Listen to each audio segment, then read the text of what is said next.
Representative King, we'll begin round 3. You'll begin with this question. Pain clinics, meth use, and abuse of synthetic drugs continue to rise throughout the state. The legislature is taking key steps to curb this problem. What steps do you feel we can take in the future to help end this epidemic? I voted against House Bill 1 in special session this year in April, and I would make that vote again today.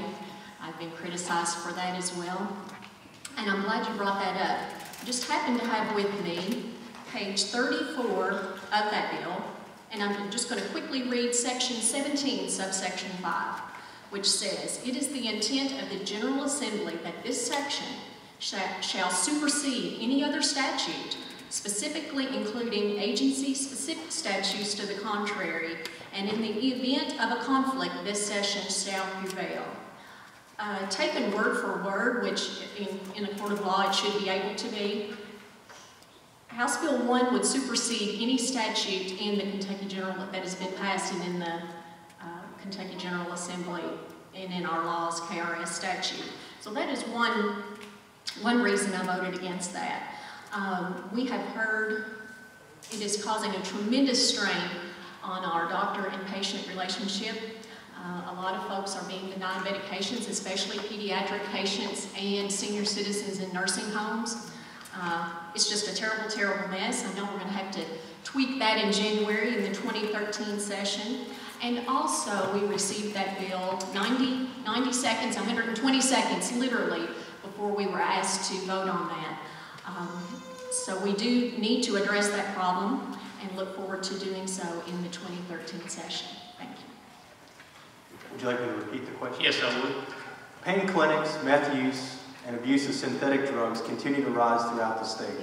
The legislature has taken key steps to curb this problem.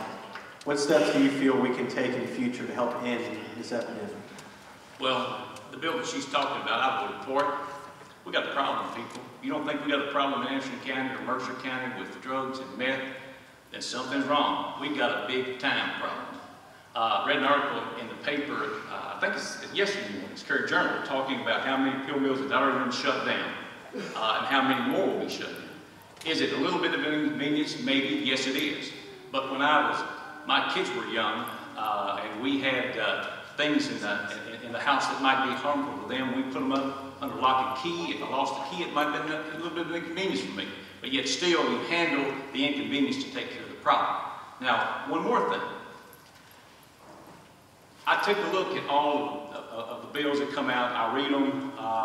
That's just me. I do it. I just heard my opponent say that she had 90 seconds to look at that bill. Well, it's public record. Go look at it. At 4:13, she voted for an amendment on that bill. And then the actual bill came up at 5:19. Something's wrong there. It doesn't add up. Also, I was a representative. You know what's coming in that day. You know, every morning you're posted on what might come up and what might be there. Something that important. I sure would have taken a lot of time to know what was going on with that bill. I'd have voted for the bill. I think it's a step in the right direction. And we need to clear up the drug problem in Anderson County and Mercer County. It's costing us about $60,000 to house a prisoner. No, rephrase it. $60,000 per month. That's what we're spending on our prisoners, and I'm told by the county attorney that about 85–90% of those, it's all drug related. We've got to get rid of drugs. It's a problem. We'll move to the fourth round. And the fourth question, Kent, we'll start with you. How will you work with county government, city government, local businesses, and civic organizations to establish common goals and a consistent mission? That's the role of a representative, to work with the people that you just talked about, your city officials, your county officials. Basically, what a representative does is listen to what they have to say, then try to utilize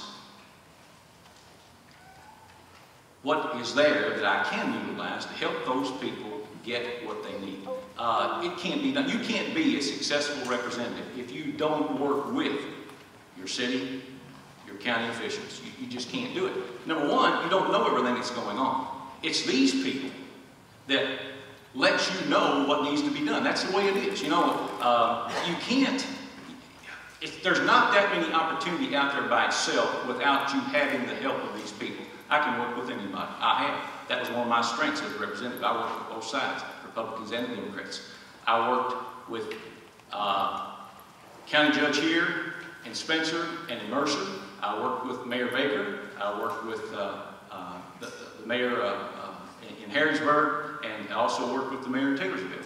And I was able to accomplish some things because we worked together. We brought a fire truck here. We got a skate park here. We got money for infrastructure programs in Bergen, Harrisburg, and here in Lawrenceburg. Plenty of money, got money, not enough, but money for our county roads and our state roads. And that's what it's all about. You listen. I'm a good listener. You listen, and then you act. And you're not afraid to act, and I act. Representative King, would you like me to repeat the question? Please. How will you work with our county government, city government, local businesses, and civic organizations to establish common goals and a consistent mission? I consider it a big part of my role is listening. I have a great relationship with city, county, and school board officials in all 3 of the counties, and they know they have an open line to me at any time. I'm going to brag on your school board, your superintendent, pardon me, your school superintendent, Ms. Sheila Mitchell will send me text at 11 o'clock at night. She is still working on your behalf that late at night, and she'll send me a quick question or comment. So I have a great working relationship, and I do a lot of listening as that as well. Talking about county roads for a moment, that sounds like a pretty good time to mention that according to public record, according to Judge Conway's own admission, during my opponent's tenure, county roads for specific paving didn't receive any money in Anderson County. But lo and behold, this year, from an unelected official, $416,000 was brought into the county. So I think that was totally inappropriate and bears to be noted. Thank you. We'll now begin closing comments. Kim, you'll begin. You'll have 3 minutes to address any issues that we didn't take. Thank you. Thank you, Anderson County Chamber of Commerce and the Anderson County School Board for allowing this opportunity for the community to be educated on your choice for state representative this fall. I'm State Representative Kim King. I appreciate my husband, Kerry, and our children and grandchildren attending tonight's debate and my entire family's consistent support. As a bold conservative, I have ruffled the feathers of both Democrats and Republicans. I'm not intimidated by anything I've encountered in the last 2 years and wear ongoing shenanigans as a badge of honor. In my first term, I was named Vice Chair of the Tourism Development and Energy Committee. I also serve on the Agriculture and Economic Development Committees. This cycle, I've been endorsed by the Commonwealth Policy Center, the Kentucky Chamber of Commerce, the Kentucky Right to Life, the National Federation of Independent Business, and the National Rifle Association. I was also named second most fiscally responsible House member by the Kentucky Club for Growth and reliable taxpayer champion by the Kentucky Club for Growth. I have a great working relationship with the city, county, and school officials, the Lawrenceburg-Anderson County Economic Development Authority, local farmers, business owners, and the general public, young and old. I'm an active member of the Anderson County Chamber of Commerce and work closely with the American Legion and Auxiliary Post 34. On your behalf, I voted against the 2012 budget because it deauthorized the Kentucky Ag Heritage Center, which would have been a tremendous asset to the 55th District. Seed funding was woefully inadequate. According to an Anderson County School Board meeting, Anderson County alone is $450,000 short for this school year. Current and retired state workers were denied another cost of living allowance, and the debt-to-revenue ratio was 6.58%. I have pre-filed a bill requiring a roll call vote for all tax raising and spending decisions. A bill mandating U.S., not foreign laws, be adhered to in Kentucky courts, and will again co-sponsor a bill denying special session pay for budget decisions.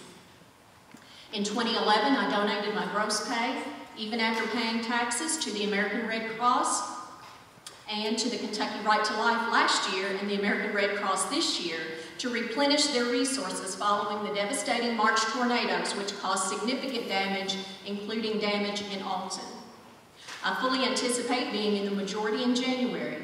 I'm well versed in the issues and ready to accept additional leadership responsibilities. I've given you my very best and enjoyed every project we've worked on together. You deserve the transparency and accountability upon which my service is based. It's an honor to serve you and your family in Frankfort. I humbly ask for your vote and support on November the 6th.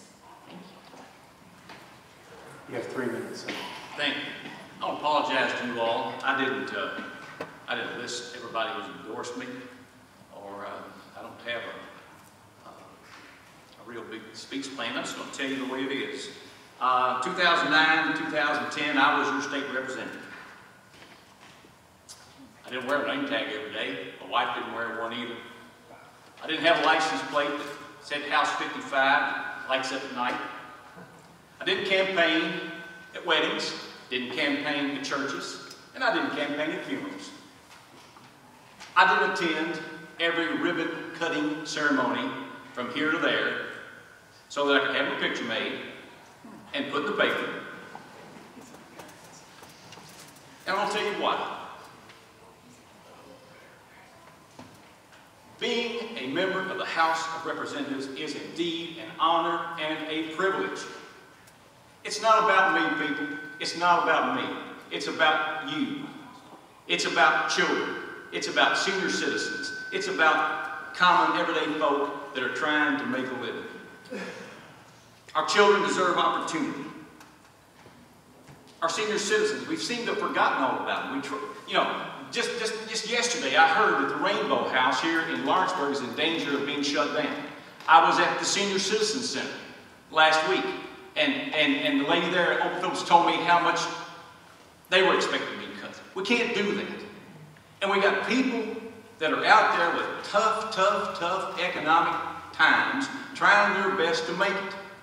Now, a representative serves all those people, tries their best to make sure that those people have the opportunities and those people can live a good life. That's what I'm about. It's not about me. It's not about me at all. It's about what I can do. It's about what I can do for the people of this county, Mercer County, part of Spencer County. I'm Ken Stevens, and I appreciate your vote. And I want to thank everybody for being here tonight. It shows you're interested. I want to thank the Chamber of Commerce for putting this on. I want to thank the Anderson County school system. I was a part of the Anderson County school system. I want to thank them. The girls have done a wonderful job. Thank all of y'all for being here. God bless everyone. Thank you.